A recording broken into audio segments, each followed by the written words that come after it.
ओळखलत का थल मला डायलेक्टल आलाय कुणी ओळखलत का थल मला डायलेक्टल आलाय कुणी मला स्पॉट बॉयचा असिस्टंट केलाय यांनी. अतित्तन अतित्तन assistant Come on. Assistant okay action.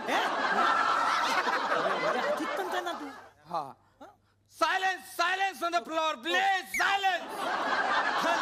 नमस्कार मी एक सिनेमा खेळतोय थल एक रोमॅन्टिक सिनेमा आहे सिनेमाचं नाव आहे आई मिलन की लात लात लात नाही का लात ते बघा दिवटात एक मिनिट एक मिनिट. रात रात रात थोडासा उतरता प्रॉब्लेम आहे. त्याच्यामध्ये तुमच्यासारखा एक रोमॅन्टिक हिरो मला हवाय थल एक थीन माझ्यासारखा प्लीज थल एक थीन माझ्यासाठी कधी बघितलं मला रोमॅन्टिक तू? आले थल किती वेळा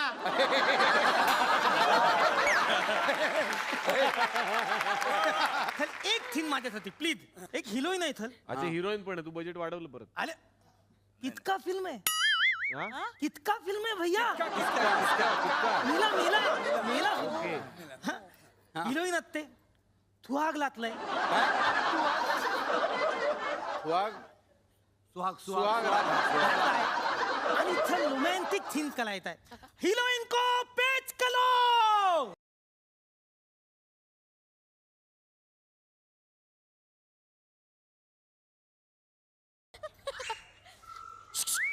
हिरोईन आहे ना हेल्पलाइन जायचं मैं चल प्लीज चल प्लीज अरे आलतीत लेली कलो आलतीत लेली कलो हा हा हा जल्दी माहेरची नेसली गोधडी आहे ती.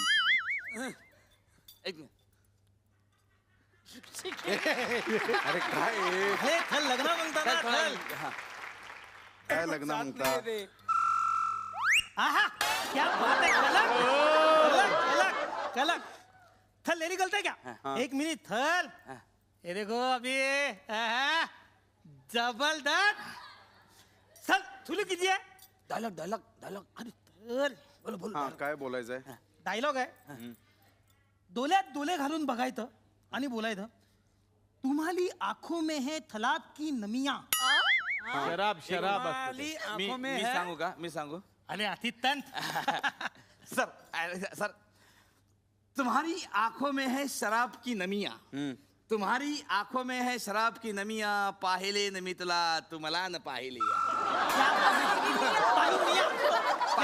क्या बात है हाँ। पाहिजे, बर. तुम्हारे होठ जैसे गुलाब की पंखुड़िया बिजुड़िया बिजुड़िया बिजुड़िया असं सर वाजव ना रे फुकटाचे पैसे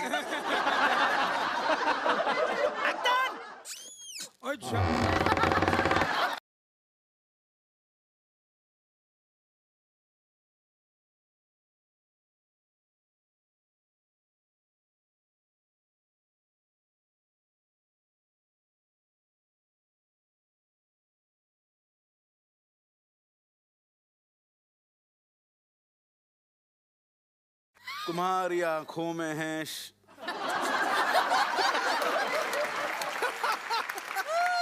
come on थल you can do it क्या बात है क्या बात है सर. तुम्हारी आंखों में है शराब की नमिया.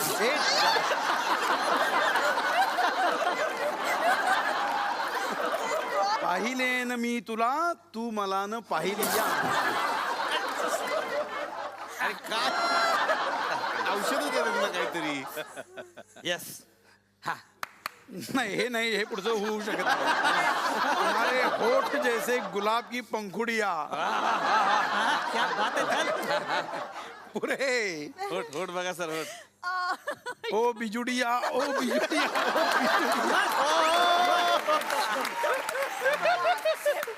आक्षेप घेतला त्यांनी. हाय. जोरदार टाळ्या ऋषिकेश जोशी यांच्यासाठी झाला पाहिजे. सर सर मला उचलून घ्या ना. ही पहिली कॉट इथेच उचला आणि त्यांना नवऱ्यापेक्षा एखादा बिस्किटचा पुडा द्या म्हणजे गप्प बसतील त्या. शरद सरांकडे मला यायचंय. शरद सर तुम्ही अनेक नाटकं आतापर्यंत केलेली आहेत सगळीच अप्रतिम नाटकं आहेत पण एका विशेष नाटकाचा उल्लेख मला या मंचावरती करावाच लागेल. ते नाटक म्हणजे मी नथुराम गोडसे बोलतोय. विनय काकांनी ते दिग्दर्शित केलं होतं. तर या नाटकाविषयीच्या आठवणी आम्हाला तुम्ही सांगा. विनय काकांच्या आठवणी खास करून आम्हाला ऐकायच्या. विनय काकांच्या आठवणी अनंत आठवणी आहेत. पहिली आठवण म्हणजे 11 वर्षात 700 प्रयोगात इतक्या दिग्गजांनी कामाचं कौतुक केलं पण विनय काकाने कधीच केलं नाही. काय सांगता? कधीही मला आठवतच नाही की तो एका वाक्याने म्हणाला की शरद तू चांगलं काम करतोस. तो नेहमी असंच म्हणायचा, अजून तुला बरंच शिकायचं आहे. आता कितवा प्रयोग आहे? मग मी त्याला सांगतो, हा 382वा प्रयोग चालू आहे. हा मग एक काम कर, 395 झाले की मला सांग. 96 ते 400 मी करतो, तू पहिल्या रांगेत बस आणि बघ, तुला कळेल मग काय कसं काम करायचं असतं. पण महाराष्ट्रातल्या अनेक कानाकोपऱ्यात जेथे विनय आपटे जायचे तिथली लोक, जेव्हा मी माझ्या कार्यक्रमाला जायचो तेव्हा ते सांगायचे की विनय आपटे आम्हाला शिबिरामध्ये याच्यात मार्गदर्शन करायला आले की असं सांगायचे की उत्तम मराठी कसं बोलावं स्टेजवर, अख्खं नाटक खांद्यावर कसं न्यायचं. तर बघायचं असेल तर नथुराम बघा, शरदचं काम बघा. अविनाश सर, मला तुमच्याकडे यायचं आहे की प्रत्येक माणसाची किंवा कलाकाराची सुद्धा ही इच्छा असते की मुंबईमध्ये आल्यानंतर आपलं एक स्वतःचं घर व्हावं. घराविषयी तुमची एक छान आठवण आहे आणि ती तुम्ही आमच्याशी शेअर करावीच अशी माझी विनंती आहे. आम्ही वैश्यवाणी असल्यामुळे लोअर परळला आगे दुकान आणि पिछे मकान हे आमचं राहण्याची पद्धत होती. म्हणजे जुन्या मांडण्या जर तू बघितल्या असशील तर पुढे विडी तंबाखूचं दुकान आणि त्याच्या मागे घर. हो. त्या 350 स्क्वेअर फीटमध्ये आम्ही त्यावेळेला 14 माणसं एकत्र राहत होतो. पण मला सांगायला एक अतिशय आनंद होतो की त्या वातावरणामध्ये राहताना सुद्धा म्हणजे ऐश्वर्याबद्दल मला खूप आदर आणि प्रेम यासाठीच आहे की ज्या वेळेला आमच्या दोघांमध्ये हा संवाद झाला की आम्ही दोघांनी एकमेकांच्या प्रेमात पडलो आहे हे एकमेकांना कळलं न सांगता. आणि तिने ज्या वेळेला हे व्यक्त केलं माझ्याकडे त्यावेळेला पहिल्यांदा मी असं तिला म्हटलं की एवढ्यात पटकन आपण सगळाच निर्णय घेऊया नको. आत्ता दौऱ्यावरनं उतरलो दादरला की तू माझ्या घरी चल, घर बघ, घरच्या माणसांना भेट आणि मग त्याच्यानंतर आपण सगळ्या गोष्टी बोलू. मला अवी तुझ्याबरोबर लग्न करायचं आहे, त्यामुळे ह्या गोष्टी माझ्यासाठी काही मायने राहत नाही. आणि मला वाटतं तिथून मग पुढे एकदा हे इतकं मोठं घर तुमच्यासाठी ओपन असल्यानंतर मला वाटतं आता मला कुठल्याही कितीही मोठ्या घराची काही अपेक्षा राहिलेली नाहीये. कारण एक इतकं मोठं ऐश्वर्य मला तिकडे एकदा जोरदार टाळ्या झाल्या पाहिजेत ऐश्वर्या नारकर मॅम साठी सुद्धा. क्या बात आहे. ऋषिकेश, मला तुम्हाला एक म्हणजे मला खूपच कौतुक वाटतं तुमचं. म्हणजे तुम्ही अगदी प्रामाणिकपणे म्हणजे तुम्ही लेखन करता, दिग्दर्शन करता, लेख लिहिता, अपमान करता, पण या सगळ्यांतून तुम्ही अंघोळ कधी करता?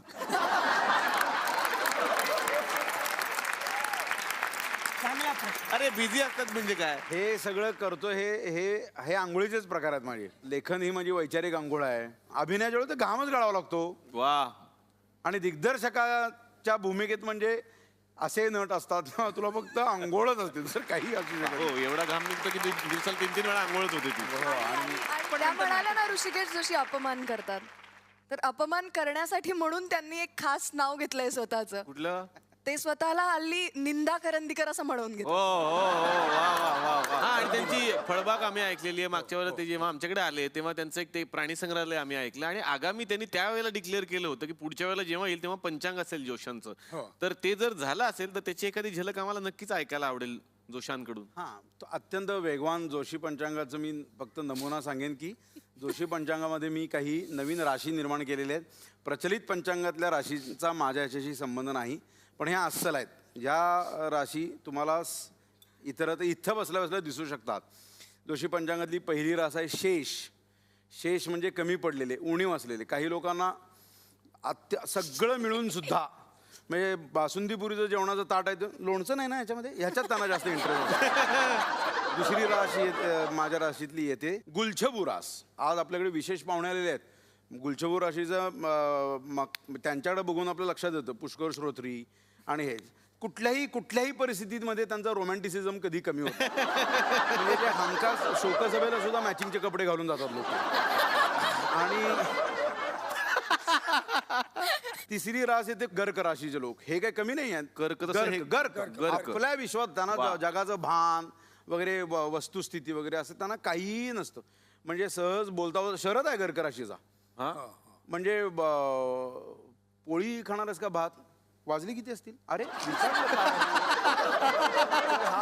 आहे, याचा आहे. नंतर येणारी रास आहे ती म्हणजे तू तू तू रस तू अच्छा हे तू तूळ रस. तूळ असतं तसं इकडे बघ तू तू आहे. तू म्हणजे त्या आयुष्यात माणसांचं यांचं काय होतं, ह्याच्या बुटाची लेझरी राहिली ना तुझ्यामुळे झालं असं काढणार लोक.